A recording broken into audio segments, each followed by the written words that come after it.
To start this story off, and to give a little insight about me, I'm an 18-year-old female who grew up in Michigan and have lived in the country for as long as I can remember. And for heads up, this is a long story, so bear with me. Now, back to the story. On one particular hot summer weekend, me and a couple friends, including my boyfriend, let's call him Tony, and my older brother, let's call him Brad, decided we were gonna go camping for the weekend, since it was such a nice warm week. Tony's parents had owned a cabin way out in Ludington, surrounded by a huge wooded area with a personal lake and no neighbors for at least 4 miles. But being stupid teenagers, we really didn't think about that. All we were ready for was to party like any normal teens would. Well, after being there for 2 hours, our fun had started. Tony's friends had brung tons of alcohol and weed to last us for the weekend, so we wouldn't be bored since we had no service and only movies to watch. After it got around 12 a.m. and was pitch black, we had a huge bonfire going. It was a total of 6 people, including me and Tony. As we talked and laughed about up-and-coming events in our lives, we were so distracted that we didn't notice that my brother had literally frozen his eyes onto one section of the woods. Mind you, we were all intoxicated and high at the time. Eventually, our talking ceased when Tony realized his friend and my brother had an emotionless expression. "Hey, dude, you alright?" he asked Brad. Silence. Brad didn't reply or even make any movements that would indicate he heard him. After that, I started to get scared as well as the other 2 girls there. It took a lot for my brother to act that way. Eventually, I was the first to catch on that he was excessively staring into a certain spot in the woods. I turned my head and followed his gaze the best I could, and when I finally caught on to what he was staring at, my heart dropped. There, right there, was, at first look, a dog. At least, that's what I thought. It was some person's dog that wandered off, but then my brain kicked in, and I realized there wasn't neighbors for miles. So how could there be a dog? My mind started to race while Tony still tried to get Brad to speak or even move. In one motion, this thing stood up tall. And when I say tall, I mean gigantic. It had to be at least 6 feet tall. Everyone's seen it then. How could you not? The other 2 girls and the other boy with us gasped as they finally grasped why my brother was still as a stick. No one moved for what seemed like hours. Tony was the first to talk. "No tail," he mumbled. No one heard what he said but Brad.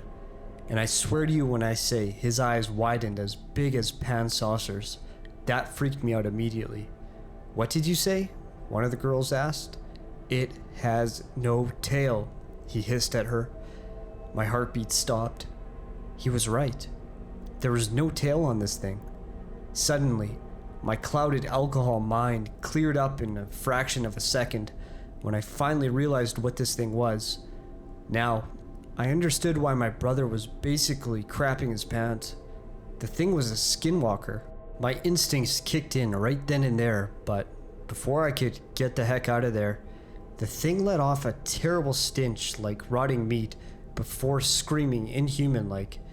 The sound was enough to scare the crap out of everyone. My brother was first up out of his chair and started shouting native words to the creature while I told everyone to get the heck inside. No one questioned me when they saw just how dead serious I was, especially Tony. He's never seen me so scared, so he knew it was a bad situation. We all hightailed it into the cabin with my brother in tow still shouting native words at the creature, which seemed to keep it at bay while it gave us enough time to get inside.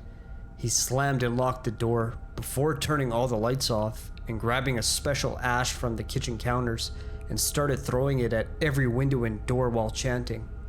Of course, he had everyone freaked out and basically in tears at that moment.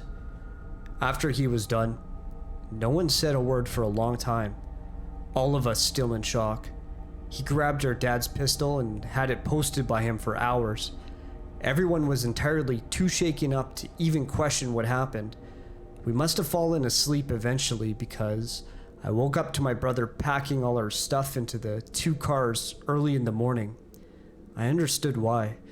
We had native family. We knew what we were dealing with, and we knew it would come back, and maybe not alone. Before we left, I did a blessing on the cabin and spoke a few calming words to the still very freaked out girls. We left as soon as everything was packed up. To this day, we still haven't explained exactly to our friends what happened that night, and they never bothered to ask us either.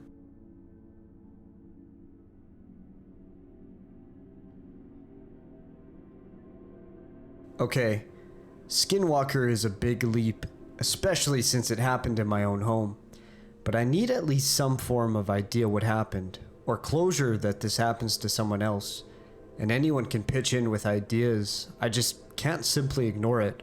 I'm a bad writer, so I'm going straight to the point, doubting this will get attention, but it's whatever. So I have a dog. Her name is Sagan. Sagan is a Canaan dog, but from the Google image, she isn't a brown fur coat. She's black and white. You genuinely can see excitement in this dog. Always hyper, well-trained, smartest dog I've ever had. She's ever smart enough to open the door to our room when she wants to go downstairs and eat food and come back up. And overall, just a glowing puppy. This information is needed, I promise. Alright, now, I live with my boyfriend and we both own Sagan.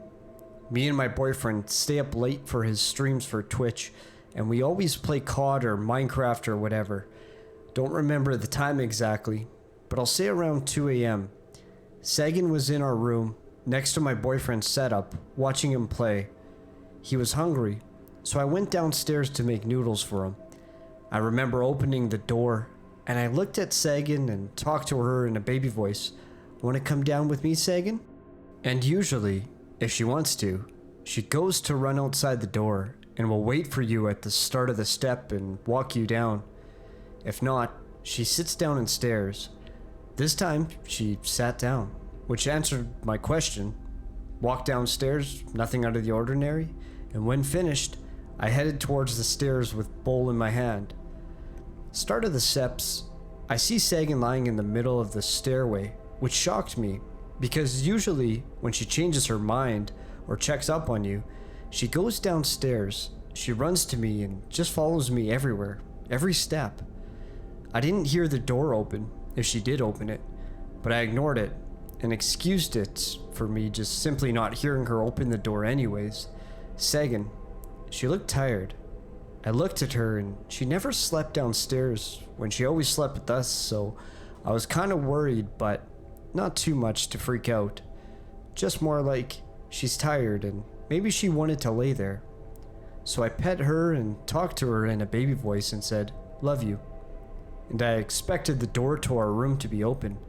Like I said, Sagan knows how to open doors, but not close them. So seeing it closed, I just assumed, alright, my boyfriend closed the door. When opening the door, Sagan jumped on me, hyper as usual, and I was so startled. I did a 360 to look at the steps and that dog I saw was gone. I didn't hear footsteps or shuffling of something going downstairs. I just didn't see anything. And it happened so quick. It's like this stuff teleported as soon as I opened the door. I asked my boyfriend if he let Sagan out of the room or heard Sagan open the door, and he said no, and that Sagan was in the room waiting for me the whole time. I told him what happened, and he just said, maybe I'm tired. But the thing was, our sleep schedule was completely messed, where we all sleep all morning and wake up at 10 p.m. to start streaming. So being fully awake and seeing that really left me speechless, and just lost my train of thought. Only thing I can think was, what did I just touch? I petted her and felt her fur. I touched the thing that wasn't even my dog. He just said concerning, but laughed that the house is haunted and maybe more jokes like, "Sagan, do you have a twin?" And don't get me wrong, I laughed too, but I was still startled. I went back downstairs to double check everything, and while in the kitchen, I was just scaring myself, and it gave me goosebumps, and after that I tried to ignore it, the more I think on it, it just didn't sit right with me. So I couldn't be too tired since I was fully awake and fully aware what was happening. Couldn't be my eyes playing tricks on me since I've gotten face to face with this and touched it. It looked like my dog, felt like her, and it's just such a trip. I need an explanation on it. Nothing really spooky was going on before or after that. Never once have I thought, ooh, creepy, spooky house has a ghost. No, this is actual supernatural stuff that I witnessed and never experienced it again. Then again, I'm sorry if this didn't make sense. I'm happy to explain it more if questions are needed.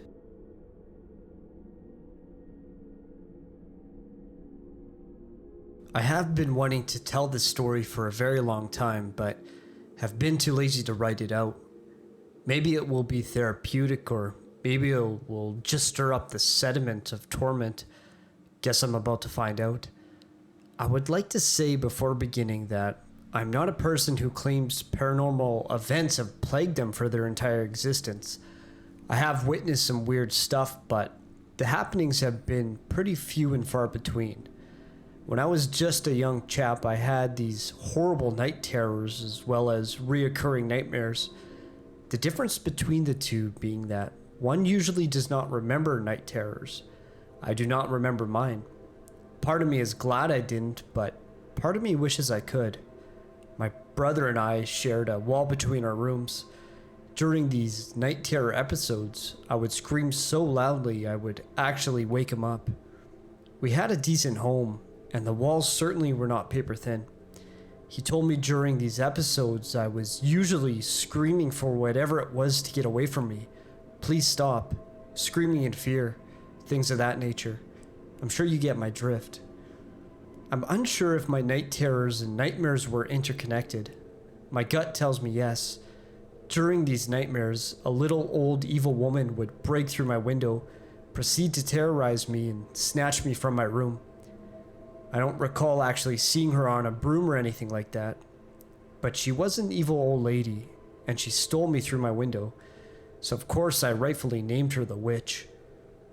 The witch looked like a tiny little old lady. She was hunched and had a large curve in her spine, and she carried a gnarled wooden stick that her hand would rest upon. She wore a brown robe, but it was made of really thin material. A cloak you could call it, I guess. It had a hood. She moved demonically fast, completely unnatural. Often she had a large grin on her face, but it was a grin fueled with hatred. I cannot tell you how badly she scared me. There are no adjectives in the English language that could properly convey the fear I felt when confronted by her. The nightmares weren't always the same, but they were very similar. I could never remember anything after she took me, but somehow I always knew there was more to the dream. I know that sounds weird, but it was like the memory just went black after she took me. I remember one occasion very vividly. I remember being awake. That is what is weird. My bed was against the wall where the one window in my room was. I heard a loud buzzing and the glass to my window exploded. I can still remember the shattered glass raining down upon my skin. This was preceded by something to the effect of a whirlwind inside my room. My memory then goes blank, and the next thing I remember was running to my mom's room, scared out of my mind. Unfortunately, there isn't much more I can say about the dream itself. She came, she terrorized, she took me. That was that. This is where I get to the really weird part. When I was somewhere around 8 years old, I saw her in real life. I do not believe this was my mind playing tricks. Of course I have considered it, but I really don't believe this to be the case. I was in Rite Aid with my mom. The store had one entrance for customers. The counter ran perpendicular with the shelves, and when you walked in, you were at the beginning of the long counter for checkout. When you walked in, if you looked to the right, there would be the first aisle down. As you stepped forward, it went on just like that till you reached the other wall of the store. Perpendicular shelves to the right with the counter running parallel to the left. I went to look down one aisle and there she was. At first, I thought it had to be my imagination, that it had to be just an old lady that looked like her. The thing that really solidified it wasn't even what happened next. It was when I first saw her. She was facing me and we made eye contact. My stomach dropped immediately and I couldn't believe what I was seeing. I turned away out of fear and she started bolting down the aisle. Not towards me, thank God, but towards the back of the store. I should add there was one other aisle in the back that connected all the other aisles, just like any other store. So by the time I have the guts to look, the old lady is basically at the back of the store. I knew how fast she was moving because I could hear her stick hitting the ground. It was absolutely absurd. In the present day, I'm a 6'6", 30-year-old male, and I'm in pretty good shape and I couldn't touch the speed. I instantly knew this was my moment. I had to figure out if there was some reality to this. I couldn't believe it. I still can't believe it. She took off down the aisle at the back of the store that was parallel with the one in the front where the counter was. I was in the front still. I want to add, the way she ran was in the opposite direction of the entrance. It was towards the far back corner. I ran along the aisles and just barely caught a glimpse once or twice, and then the clicking of her stick abruptly stopped. She was gone. I went up and down the main aisle. I went to the back. I looked everywhere. She was just gone. Of course, I didn't say anything to my mom. I knew she wouldn't believe me, and I felt like little me was insane, but it was a day in occurrence I will never ever forget. That is what cemented the entire phenomenon of the witch for me. It convinced me at a very young age that there is much more to this reality than meets the eye. I've searched far and wide hoping to find someone with similar experience, but haven't really had any luck. I mean, as far as specifics go. The nightmares stopped a while after that, but they would happen again every once in a great while. I remember getting a little older and they were fewer and farther apart. The last I had as a kid was quite a bit different, but she was still there. I was in a grocery store and all of a sudden I looked down the aisle of people begging and there she was, staring at me with that malicious grin. She looked like an absolute maniac, but I didn't turn away in fear. I stood my ground and I stared back, and in my mind I told her to basically F off, and I wasn't scared of her. She kept staring and my vision zeroed in on her eyes until they were so close I could no longer see her, and then I woke up. The nightmares totally stopped after that, but they started again at another point in time. I can't recall in my childhood years whether or not I had sleep paralysis, but as I got older, around 20 years or so, I began having rare occurrences of sleep paralysis. Every time there she would be, almost always in my doorway, just standing there. Then she would bolt over to my bed and terrify the living crap out of me, poking and prodding me with her bony fingers while hysterically laughing like a damn lunatic. I hate it with a passion. I wouldn't have written this here if it wasn't for the instance in the Rite Aid. It makes me believe wholeheartedly that there is something more to all of it. Anyone can say what they want. I know what I saw that day, and it has stuck with me ever since. It forever changed my view of our reality. Especially when around 25 or so, I began digging into the web in search of similar experiences, and I then heard of the night hag, a phenomenon shared by many throughout the ages for centuries. This is not something I would ever talk about in real life. I have told only 2 people about the event in the store and the nightmares. It'll probably stay that way. Thank you for taking the time to read, and thank you for providing me with a group of open-minded people who believe that there is something more to all of this as well.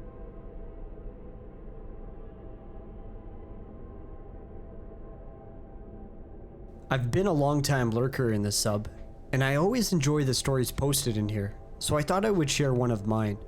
I've posted another experience before. It's in my profile if you're interested. I'm not a native English speaker, so I apologize in advance for any mistakes. This happened about 12 years ago.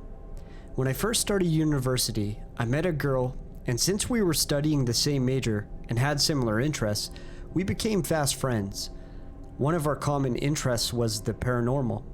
She lived in this beautiful old house just around the corner from my grandmother's, where I was currently staying, and we would often go there after classes and study or talk through the night. Sadly, her mother had died when she was younger, and she used to say how sometimes she felt her around, like a protector from bad things. I just mentioned this since it becomes relevant later. So this particular night, we'd been studying for an exam for hours, and around 4 a.m., I decided to take a smoke break by the window. The room we were in was on the ground level and the window overlooked the street. I was just chilling there, enjoying my cigarette as I looked at the empty street.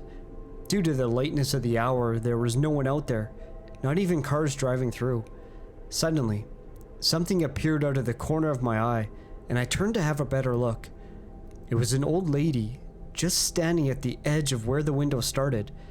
She seemed pretty normal, but there was something extremely creepy about her. She looked at me with eyes that felt completely hollow, just staring at me. I felt super uncomfortable, and not just the normal kind of discomfort you feel when someone stares at you. I felt afraid, filled with dread. I quickly turned away from the window. I must have looked awful because my friend asked me if I was alright. I closed the window and sat down beside her, immediately feeling better, and pretended like nothing happened. The next day, we were waiting for the class to start, and I told her about the old lady I'd seen. She asked me to describe her, and when I did, she seemed shocked. She proceeded to tell me about a woman who lived around the corner and how there was a rumor that she practiced some kind of witchcraft, like the bad kind. She once found a pile of carnet photos, like the ones they put on IDs, lying beside a tree in front of this lady's house, all of them crossed or burned in parts. The woman had died a couple of years ago, but she had met her several times, and she fit my description precisely. She said she thought she'd seen her on a few occasions, always lurking outside her window, but felt like she couldn't get in because her mother's spirit protected the house. She told me of several experiences she had involving her mother. To add to the creepiness of this story, I asked my grandmother, who had lived in the neighborhood for 40 years, about this old lady when I got home that night, and she knew her too.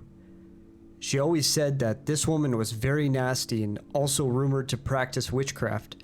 In my country, it's still somewhat common to know of people who claim to practice magic of some kind, like seers, tarot, or love spells, black magic, etc. Lots of people know of some neighbor or acquaintance who does this, even I do, so not that uncommon at all. I'm not versed on the subject, so I apologize if I described it incorrectly. I'm pretty sure I saw the ghost of this woman that night. Of course, there was always the possibility that it was some innocent passerby, but I had a good look at her, and two people who knew her confirmed it was her when I described her.